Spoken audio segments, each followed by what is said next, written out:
For more on this, I'm pleased to be joined by Virginia Attorney General Jason Miyares. Mr. Attorney General, welcome. Great to be with you. Thanks so much for having me. So for a national audience, what is at stake in Tuesday's elections in the Commonwealth of Virginia? Well, I mean, what we've had since we won and shocked the nation in 2021 is we've had the Virginia Renaissance. We've seen Virginia go from one of the lowest states of recovering from the COVID closures, and now we're in the top 10. Our economy, one of the lowest unemployment rates, record investment, both tax cuts and investments in law enforcement. But the reality is we've also seen a lot of great part of our common sense agenda that's been blocked by a Democrat-controlled state Senate. And so we want to hold the House, flip the Senate, because right now everybody is seeing what we're doing in Virginia and this real Virginia Renaissance being led by Governor Youngkin, and they want to be part of it. But you're seeing a lot of outside money coming in, trying to save what is the sinking ship of this far-left agenda being pushed by Democrats. When they had control, when they had this far-left liberal monopoly in Virginia, they banned gas cars, they passed a variety of bills that made it harder for law enforcement to do their jobs. And so we want to get back to this common sense agenda that's been so successful. And that's really what's on the ballot this fall is, do you want to continue Governor Youngkin's policies in which he has sky-high approval ratings in Virginia? Or do you want to follow the failed policies of Joe Biden, whose approval rating in Virginia is in the low 40s or high 30s? I think the voters have a clear contrast of who you trust more in governance. And I think you're going to see those results on Election Day.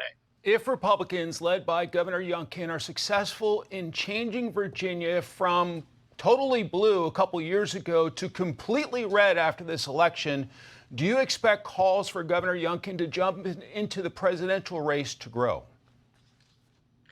Listen, I can't speculate that. I think the reason why people are asking those questions of Governor Youngkin is they see how successful of a leader that he's been. And Governor Youngkin, Glenn loves to say the right leaders focus on the right priorities. From day one, we say we're going to get Virginians back to work. We're going to say parents matter. We're going to empower parents. We're not going to cut them out of the equation. We're going to back the blue. We're going to give them the tools they need to do their job instead of defund the police.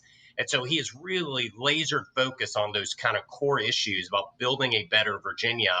And then you've seen some of this far left liberal policies when they tied our emission standards to Virginia to an unelected air quality board in California that then subsequently banned gas vehicles. And so all those issues are at stake right now. And it just shows you just how far to the left the Democratic Party is. Even when the governor put a common sense legislative measure to essentially say, big tech, you cannot sell our children's data to a third party, it got blocked by this far left liberal progressives in the state Senate. So the governor time and time again sides with law enforcement, sides with parents, sides with small business owners, and sides with taxpayers.